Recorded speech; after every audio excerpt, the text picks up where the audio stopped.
Coming up on the SBS On the Money podcast, markets calm ahead of tomorrow's US announcement on tariffs, but some analysts are expecting fireworks on markets as a result, and building approvals are trending higher. But is Australia still building enough new homes? All of that next.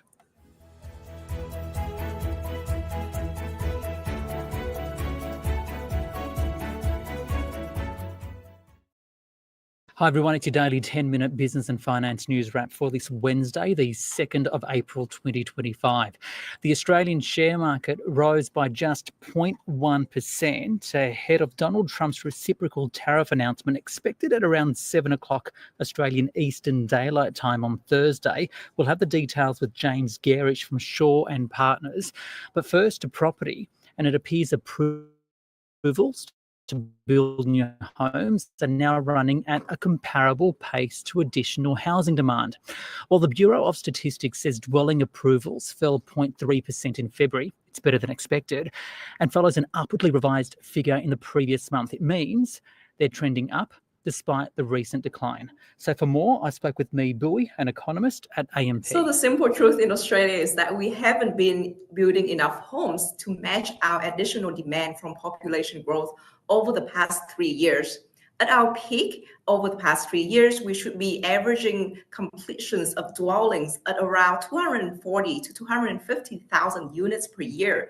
But if we look at building completions data, we have only been building roughly 175,000 dwelling units per year. So basically every year we're adding 70,000 dwelling units to this persistent undersupply shortfall in Australia.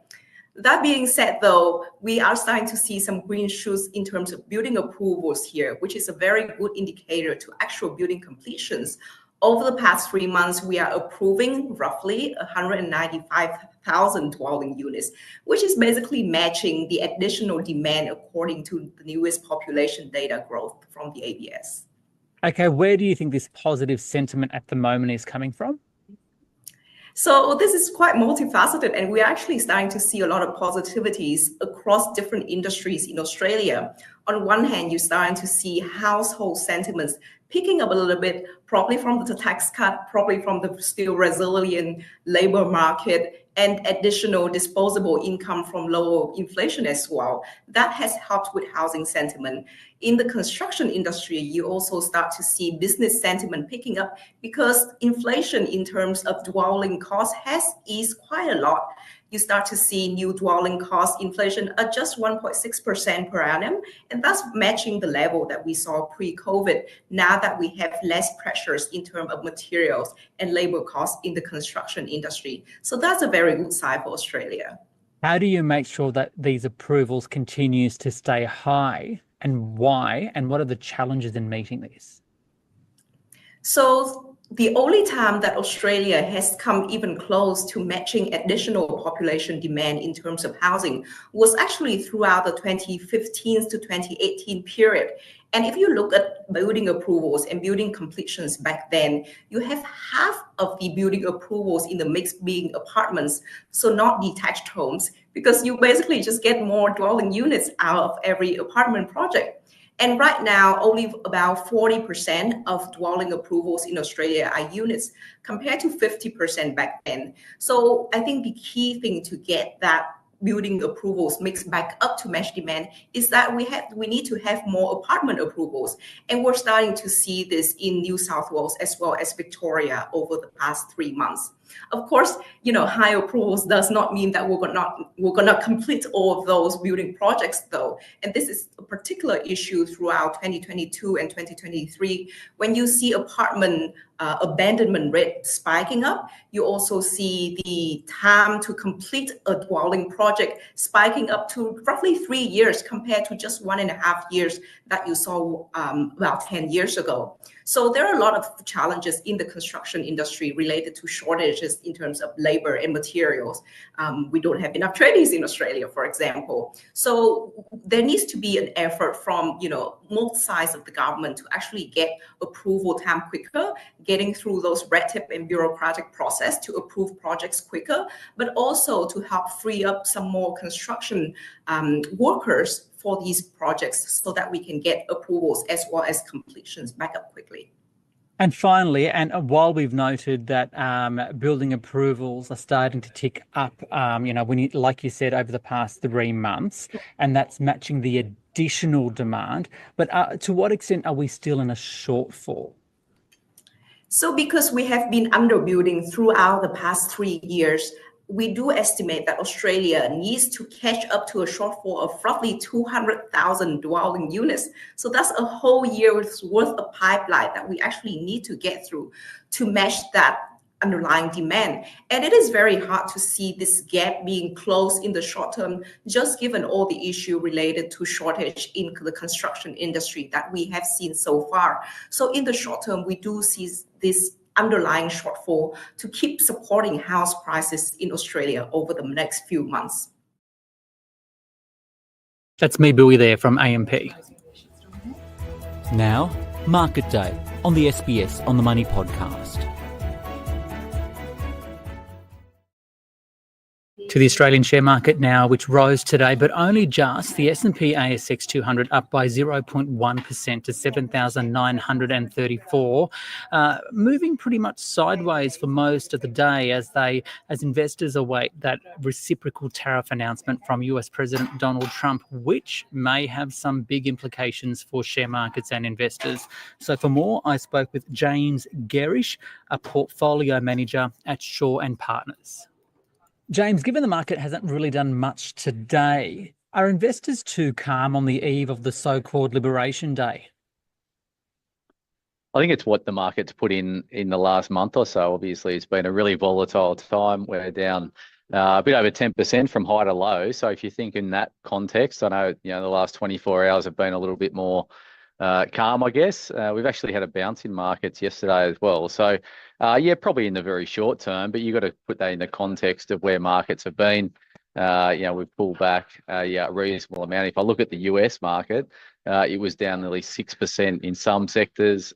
Tech stocks were down nearly 8% in March. So we've certainly seen some volatility ahead of these deliberations announcement tonight, Ricardo.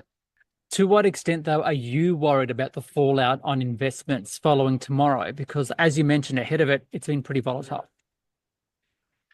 Yeah, it has been volatile. And I think, from my perspective, markets are a strange thing. So markets look forward. And I think one of the key things that markets don't like is uncertainty. So I know it's easy to sit here and suggest that whatever happens, a bit of certainty will be a positive for the market. But I don't think that can be underestimated. So the colleagues that I speak to, the market participants that I speak to, everyone is expecting fireworks, I guess, from these announcements. So if everyone's expecting that, then the markets have got this uncanny ability to go the other way. So I'm not sitting here saying I'm calm about what's going to play out over the next 24 hours, but I think market positioning has got to the point where things are, there's some negative outcomes already priced in.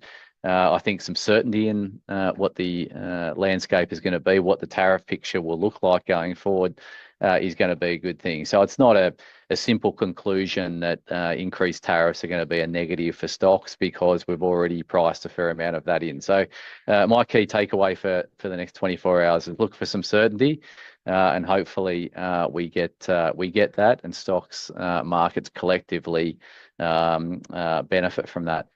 Given the volatility, though, that we've seen recently, have you had to change the way you invest?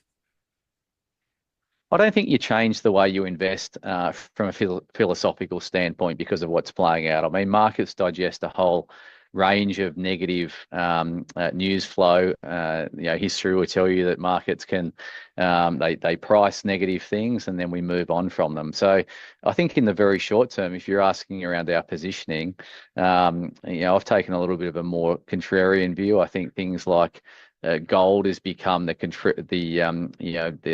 consensus long trade. So I think it makes sense of taking some profits in areas of the market that has become increasingly the consensus trade. I think there's other areas of the market that have been sold down really aggressively on this prospect that Trump tariffs are going to be, they're going to create this whole raft of uncertainty. They're going to lead to slower economic growth. They're going to feed inflation, which is, we've got the scary word of stagflation coming into the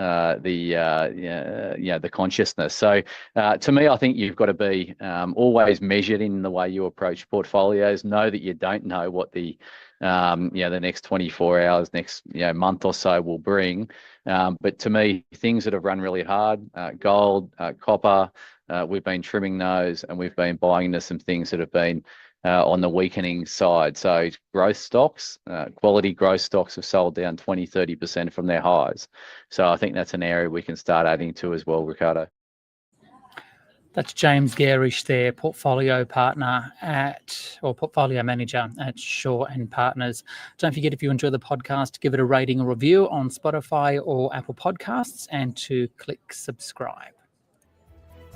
This SBS On The Money stream is provided for informational purposes only. The content in this stream should not be understood as constituting advice or a recommendation.